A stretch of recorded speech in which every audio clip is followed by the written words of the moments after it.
Bueno, listo. Y ya para terminar entonces estos videos, pensemos en cómo se debería comportar entonces esa política monetaria óptima, dado que pues dijimos que lo que quería esa política monetaria con esas rigideces, ¿cierto? Y con esas imperfecciones en mercado por los monopolios, era minimizar esa pérdida, ¿cierto? Como tratar de volver a ese mundo de precios flexibles. Entonces, Woodford hace esta propuesta que es como el análogo del Ramsey de la política fiscal, pero para la política monetaria. Entonces, ustedes se acuerdan que en Ramsey como lo veíamos, lo que nosotros decíamos era que estábamos tratando de minimizar esa pérdida generada por los impuestos, ¿cierto? Como para minimizar ese cuadradito de la pérdida irrecuperable de eficiencia.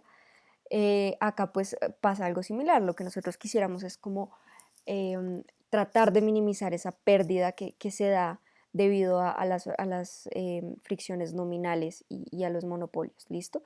Entonces, ¿qué minimizamos? Entonces, Woodford se le ocurre esta idea y es, usted coja todas esas ecuaciones de equilibrio de la economía, ¿cierto? Las que veíamos anteriormente, métalas a la función de utilidad y a esa función de utilidad sáquele una aproximación de primer orden, ¿cierto? Entonces lo que uno va a ver es que justamente hay una pérdida, ¿cierto? Porque esa función de utilidad difiere de la función de utilidad que usted tendría en ausencia de estas rigideces nominales. Entonces, básicamente, esta función objetivo que ustedes ven acá, lo que quiere hacer es minimizar esa distancia, ¿cierto? Es como esa distancia, porque decíamos que esta brecha era respecto a ese mundo sin fricciones y esa inflación respecto a ese mundo donde los precios se pueden ajustar libremente, ¿listo?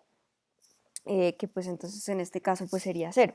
Entonces fíjese que al hacer usted la aproximación de segundo orden, lo que se da cuenta es que al hogar le duele al cuadrado, es decir, de forma exponencial, esa distancia con ese mundo fuera en ausencia de las rigideces, tanto nominales como la competencia monopolística. Entonces, fíjese que acá este alfa simplemente representa que tanto la economía pesa más el producto que la inflación, ¿cierto? Pues en últimas eso va a depender de otros parámetros de la economía, pero en últimas lo que nosotros vemos es que tenemos una función objetivo que nos dice que al hogar le duele no poder ajustarse a esas cantidades que quisiera en ausencia de rigideces y que le duele la inflación, ¿listo?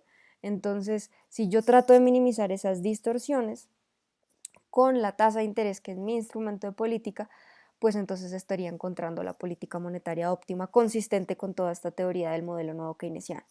¿Y qué se encuentra? Pues fíjese que lo que usted encuentra es algo parecido a la regla de Taylor.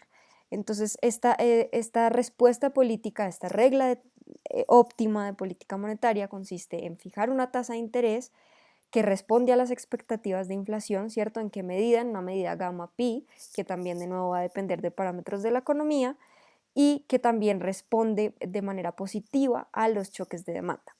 Entonces, bueno, ¿por qué decimos que esto se parece a la regla Taylor? Pues básicamente porque tiene el componente de la inflación, ¿cierto? De las expectativas de inflación y no contempla el PIB porque de alguna forma sabemos que en este mundo se cumple la divina coincidencia. Entonces, de alguna forma, cuando la tasa de interés ya está respondiendo a esa brecha inflacionaria de las expectativas de inflación, pues también está minimizando un poco la volatilidad del PIB, es decir, este primer término de acá, ¿listo? Y porque responde también a los choques de demanda, ¿cómo así? Entonces, pensemos un poquito la intuición detrás de esto. Entonces, fíjese que, por ejemplo, usted está en equilibrio, ¿cierto? Acá en estas líneas azules. Y lo que pasa que es, usted tiene un choque positivo de demanda. ¿Por qué? No sé, porque la confianza del consumidor o del inversionista subió, entonces usted está viendo que se le desplazó la demanda agregada. Es decir, ¿se acuerdan de este epsilon que teníamos acá? Bueno, tuvimos un choque de demanda, ¿listo? Positivo. ¿Eso qué hace? Eso hace que nuestra curva de demanda agregada se desplace hacia la derecha. ¿Eso qué implica? Entonces, fíjese que usted estaba en un equilibrio, ¿cierto? En un Y de equilibrio, en unos precios de equilibrio, y el choque positivo de demanda hizo que subieran los precios y que subiera el producto. Ah, qué casualidad. Fíjese que si yo respondo a aumentos en los precios, también estoy respondiendo a aumentos en el producto, ¿cierto? Mientras que si uno tuviese un choque de oferta, uno lo que vería sería un choque positivo de oferta, ¿cierto? Que aumenta el producto, como vemos acá, uno vería un comportamiento, a pesar de que es positivo en cantidades, negativo en precios. Entonces ahí ya no es tan claro que debería ser la autoridad monetaria, ¿cierto? Porque a pesar de que quiere minimizar esta brecha positiva de producto, entonces debería subir la tasa de interés, pero los precios le están bajando. Entonces, lo que sugiere que una bajada, perdón, cuando se le sube el producto, quiere subir la tasa de interés, ¿cierto? Como para frenar esa aceleración de la economía, eh, para minimizar esa distorsión de la economía, pues lo que digamos, lo que uno ve en precios es lo contrario, y es que le están bajando los precios, entonces usted quisiera es bajar la tasa de interés. Entonces, por eso es que no es tan claro, ¿cierto? Entonces, eso es lo que uno encuentra. Yo acá les estoy dando la intuición de por qué eso es así, ¿cierto? De por qué ese choque tiene sentido que el Banco Central quiera reaccionar en cierta medida a esos choques de demanda, pero que la oferta no, porque la oferta no es tan clara.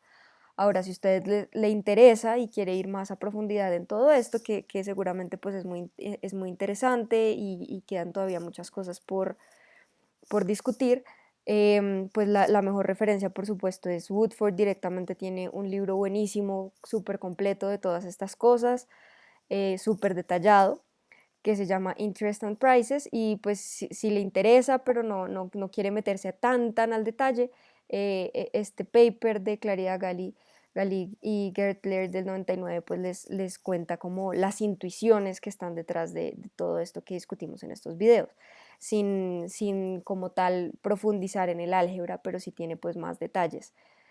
Sobre toda esta economía, sobre la discusión de política óptima, de cuándo es creíble, cuándo no. Entonces, pues para los curiosos están estas referencias. Eso sería todo por estos videos por ahora.